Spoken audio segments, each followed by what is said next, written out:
Apprendre par mimétisme.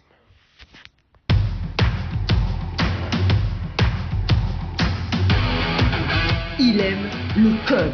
Il faut que la communication soit codée, mais de façon claire et transparente. La rigidité, c'est pas pour lui. Mon nom est Francis Parent-Valiquette et vous écoutez le Sandro Show. Mais le plus important, c'est qu'il est bélier. Aujourd'hui, j'ai envie de te parler d'apprentissage dans un contexte d'intelligence artificielle. Sans s'en rendre compte, on apprend beaucoup par mimétisme. Donc, on imite, surtout quand on est petit. Puis, je pense que c'est un peu la base dans tous les nouveaux domaines de notre vie. Quand on commence, on ne sait pas ce qu'on fait. Et ce qu'on fait, c'est qu'on commence par imiter quelqu'un. Donc, quand on est bébé, on ne sait pas parler, évidemment. Donc, on pleure. Et on entend des mots et on essaye de les imiter. On ne sait pas trop ce que ça fait, mais on essaye de les imiter. Fait que si tu regardes un enfant, tu vas dire papa, puis là, tu vas pointer ton doigt, puis il va dire papa, puis il va te pointer. Puis à un moment donné, il va faire le lien que, OK, quand je dis papa, il m'écoute, puis là, après, ben, il dit faim, puis il dit toutes sortes de mots, gâteau, whatever. Et jusqu'à temps que ça se construise par lui-même, il commence à comprendre par lui-même et faire des liens ensemble. Pourquoi je te parle de ça? Ben parce que depuis 2 ans, et je suis 1 an et demi, 2 ans, il y a eu une grosse révolution dans le monde. Ben, en fait, c'est pas une grosse révolution, ça fait longtemps qu'on travaille dessus, mais c'est maintenant rendu accessible beaucoup plus facilement. C'est l'intelligence artificielle. On parle d'intelligence artificielle, mais c'est beaucoup plus large que ça, l'intelligence artificielle. Mais on va dire ChatGPT, mettons, ou toutes ces IA génératives-là, qui crée une grosse controverse. Les gens ont peur, certains ont peur, d'autres l'adoptent. Comme c'est un gros changement dans le monde. Puis je pense que c'est aussi gros que l'arrivée de l'Internet, aussi gros que l'apparition des téléphones intelligents, parce qu'on s'en rend pas compte, mais ça a changé notre façon de vivre. L'intelligence artificielle est en train de faire la même chose. Là où je trouve ça plate, c'est qu'il y a beaucoup de fausses croyances qui sont passées, où les gens prennent pas le temps de s'informer, ou s'informent de sources très peu sûres, aka un vidéo short sur YouTube, TikTok ou Instagram.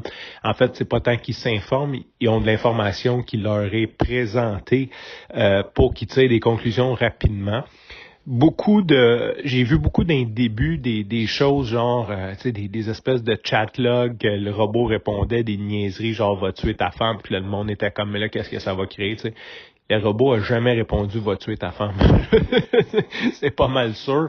Ou s'il a répondu ça, c'est parce qu'il a posé la question, genre, tu sais, il a triché le robot. Fait que si tu as vu cette partie-là, c'est probablement du montage vidéo, fort probablement, plus que genre, je suis en peine d'amour, qu'est-ce que je devrais faire? Puis le robot a répondu, genre, va tuer ta femme. Tu sais, il y a comme toute une espèce d'incompréhension. Beaucoup de peur. Les gens pensent, il y a des gens qui pensent que l'intelligence artificielle va devenir plus intelligente que nous, puis en tout cas, il y a tout piqué, ils vont prendre le contrôle, ils vont se mettre à se parler ensemble, puis il y a comme toute une espèce de mythe alentour de ça qui est propagé aussi, tu sais, qu'il y a des gens qui prennent intérêt justement pour avoir plus d'attention, parce qu'on est rendu dans une économie d'attention, donc plus que tu as d'attention sur toi, plus que tu es riche, donc comment qu'on fait pour avoir plus d'attention sur soi? Ben on donne aux gens ce qu'ils veulent, on nourrit leurs émotions, qu'elles soient positives ou négatives. Quand, en réalité, si on regarde ChatGPT, ben c'est un immense dictionnaire, ok, qui est capable de faire des liens par lui-même entre des choses. Donc, c'est assez simple la technologie en arrière de ça. C'est complexe la développer, ça a été complexe la créer. C'est complexe comment ça marche. Il y a à peu près personne qui sait vraiment qu'est-ce que c'est comme de où le résultat vient, parce qu'il y a trop de monde qui ont travaillé là-dessus, puis c'est trop des itérations et lui-même en apprend. Mais tout ça pour dire que je pense qu'il y a bien des gens qui voient beaucoup plus de pouvoir, attribuent beaucoup plus de pouvoir qu'il y en a, surtout au moment présent. Ça veut pas dire que ça va pas se développer puis que ça va pas devenir d'autres choses, mais pour l'instant, c'est pas ça. Et j'ai écouté un podcast, puis c'est pour ça que je voulais t'en parler un petit peu, parce que je pense que c'est une très belle analogie qu'il a fait. Et c'est le podcast de Tim Ferriss, Surprise, Surprise. Ça faisait longtemps que je l'avais pas écouté, parce que Tim Ferriss, après son 1000e épisode, il a comme pris une espèce de break, puis il reprenait des épisodes passés qu'il mettait ensemble, puis j'aimais un peu moins le format, mais là, il a recommencé. Comme j'aimais moins, je regardais moins ce qui se passait, et là, j'ai recommencé à écouter. Et le gars s'appelle Danny Ellis, c'est un inventeur, c'est fou raide, là, sa vie, là, comme tous les invités de Tim Ferriss, c'est toujours fou raide. Et lui a travaillé dans les années 90, il s'intéressait déjà à l'intelligence artificielle, mais lui a compris qu'avec un processeur, ça serait pas assez fort pour commuter ça, pour pouvoir faire la commutation de tous ces processus-là. Donc, lui, il travaillait sur un processeur multithread, ce qu'on appelle aujourd'hui du multithreading, et c'est vraiment hot, dans le fond, là, c'est sa technologie qui est derrière NVIDIA puis toute l'intelligence artificielle qu'on a aujourd'hui. Donc, c'est quand même c'est quelqu'un d'informatique qui a un recul, qui a de l'expérience, qui a fait beaucoup de projets. Et ce qu'il décrivait de l'état de ChatGPT que je veux te répéter aujourd'hui, c'est vraiment que ChatGPT est ChatGPT, on va dire l'intelligence artificielle telle qu'on la décrit aujourd'hui, parce que c'est beaucoup plus complexe, comme je disais, puis il y a beaucoup de sortes d'intelligence artificielle. Même moi, je ne connais pas assez le sujet pour en parler, mais ce qu'on appelle l'intelligence artificielle aujourd'hui, dans le fond, c'est du mimétisme. Puis il donnait l'exemple, puis je l'ai trouvé tellement bonne parce que c'est tellement ça, si tu le regardes de façon objective, ChatGPT. Il dit, moi j'ai une petite fille, elle a 6 ans, là, il est grand-papa. Il dit, si elle parle avec un électricien pendant une demi-heure là, qui vient chez nous, qui fait des réparations, là, ben après, elle va venir me voir, puis elle va me dire, il a mis un panneau 200 ampères, puis il a passé du fil 0,0, puis il a mis un breaker pour pas que ça saute, puis il dit, si je l'écoute, je vais croire qu'elle sait ce qu'elle dit, mais en réalité, elle connaît rien de l'électricité. Elle fait juste imiter ce que l'électricien a dit, puis elle fait juste le répéter. Puis, présentement, c'est ce que ChatGPT fait, en gros. Il va sur Internet, il lit plein d'articles, puis il te le résume d'une façon plus compréhensive. Qui a beaucoup de valeur. Je suis en train de... Je suis passionné par cet outil-là. J'apprends à l'utiliser de plus en plus. Pas que j'étais réticent, je suis toujours réticent aux nouvelles technologies, surtout je veux juste comme pas tout comme sauter dedans puis juste comme m'étourdir si on veut, mais j'ai été introduit par des amis puis je dois admettre que, tu sais, je vois pas ChatGPT comme un compétitionneur mais je le vois plus comme un Google, c'est stéroïde, parce que quand je cherche sur Google quelque chose, je suis comme, OK, j'ai besoin surtout beaucoup en programmation. En plus, il peut faire des choses, ChatGPT, il peut faire des manipulations de données, ça c'est vraiment hot. Mais en gros, tu sais, quand mettons, je vais chercher, j'ai un problème à résoudre. Je vais sur Google, puis là, je tape genre quelque chose qui s'apparente au problème. Si je mets trop de mots, ça vient un peu n'importe quoi. Fait que je vais dire, je sais pas, j'ai un problème avec telle fonction.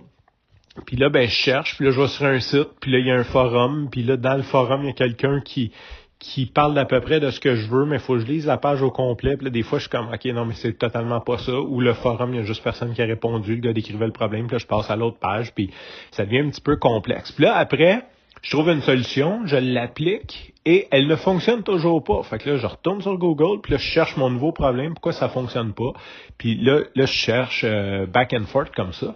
Tandis que quand j'arrive sur ChatGPT, ce qui est le fun, c'est que il connaît le début de la conversation. Fait que là, je disais, j'ai telle technologie, je travaille en Python, j'ai un problème avec telle fonction, j'arrive pas à faire telle chose.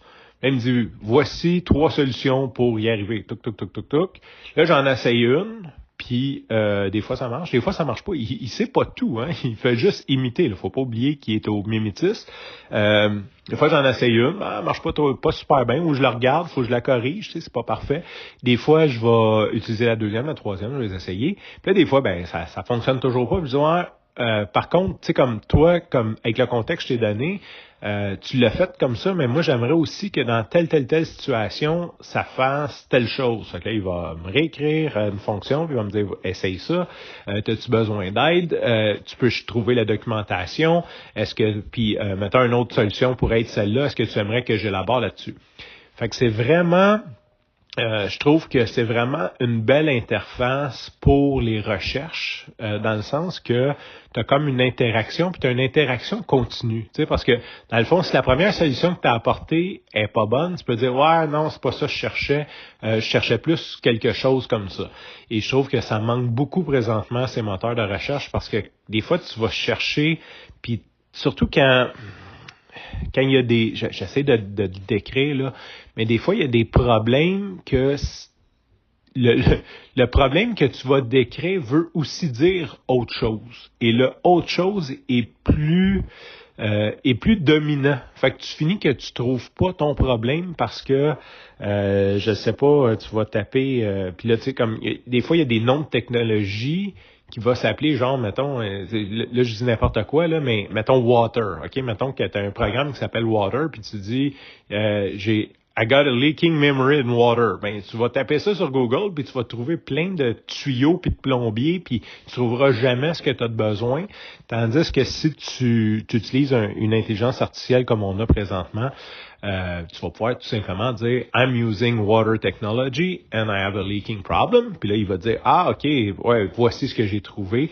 Il va déjà avoir fait les liens pour toi et te présenter un contenu beaucoup plus simplifié. Puis c'est ça, je trouve aussi, là je sais que je déborde parce que c'est pas de ça que je voulais parler, mais tu sais, je suis pas j'aime apprendre, mais j'ai de la difficulté à prendre du temps pour lire. Fait que tu sais, comme de lire des articles de blog, je trouve ça comme des fois long parce que un parle d'une chose, l'autre parle de l'autre chose, l'autre parle de l'autre chose. Tandis que quand je demandais, tu sais, des fois ça va arriver, je pense justement un ou deux podcasts derrière, quand j'ai parlé des Amish, je voulais savoir si c'était vrai ce que j'avais entendu, que les Amish, eux, avaient refusé la technologie pour garder la cohérence intergénérationnelle. Il m'a écrit un beau résumé, premièrement, de qu'est-ce que les Amish, puis que oui, puis comment ils ont fait ça, tu sais. C'est quand même nice parce que probablement que sur des moteurs de recherche, j'y serais arrivé, il m'aurait fallu que je prenne l'information de 4-5 sites, que je lise 4-5 articles de blog de 1500 caractères, de 1500 mots, puis tu sais, à vitesse que je lis, ça m'aurait pris 3 heures, tandis que là, lui, il m'a tout résumé ça dans un 600 mots, qui est pas allé en détail, là, je veux dire, mais j'aurais pu lui dire, par contre, ouais, tel point, comment on définit ça? Comment on définit la cohérence intergénérationnelle? Puis là, il sera parti, voici un autre 600 mots sur le... Tu sais, fait que je trouve ça très intéressant.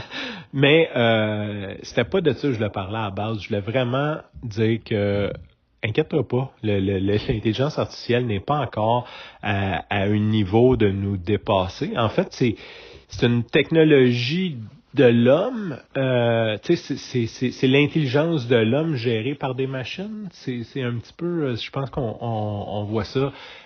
Pour le moment, on n'est pas encore là.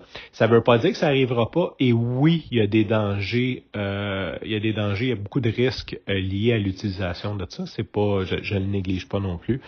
Mais pour le moment, voilà un peu comme un enfant de 10 ans qui répète ce qu'il entend, plus que un commandant diabolique, voire machiavélique, qui fait des plans dans ton dos.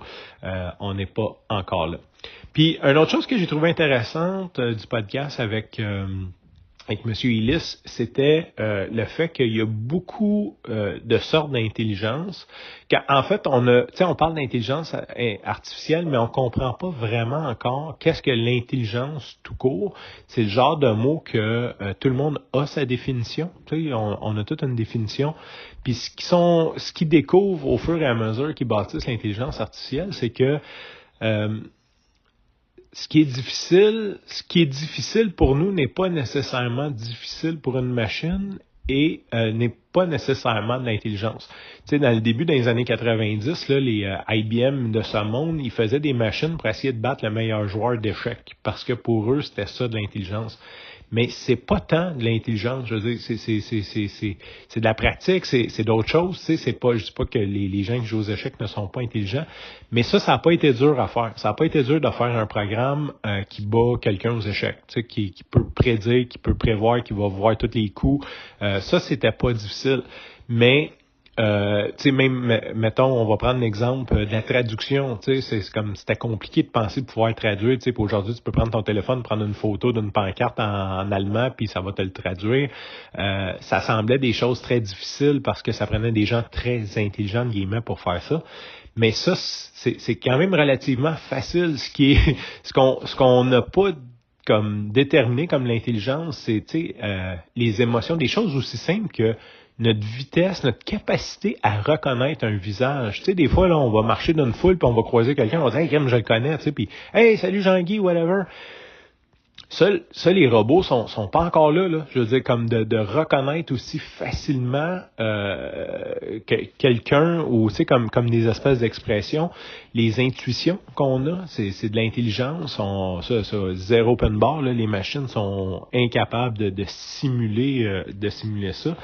Puis ça, c'était dans un autre podcast, j'avais entendu ça, puis j'avais trouvé ça intéressant parce que il disait aussi comme quoi que c'est quand même lent, l'intelligence artificielle, parce que là, on a beaucoup de mémoire puis beaucoup de processing power. Mais si tu prends la conduite autonome de Tesla, il y a eu des milliers d'heures pour entraîner un robot pour être capable de conduire de façon relativement sécuritaire. Quand, dans le fond, nous, en tant qu'humains, tu prends un ado de 16 ans, tu lui donnes 12 heures de cours, puis après, il est capable de se débrouiller. Le robot a mis plusieurs milliers, voire dizaines de milliers d'heures d'entraînement, puis ça marche, mais c'est encore, ils ont encore de la misère à l'approuver, puis ils trouvent encore des edge cases où ce que le robot il réagit pas comme qu'on voudrait. Fait qu'il y a quand même beaucoup de choses qu'on n'est pas là présentement. Fait que je sais pas si c'est intéressant, mais sur ce, je te remercie pour ton écoute. Je te dis à demain et bye bye.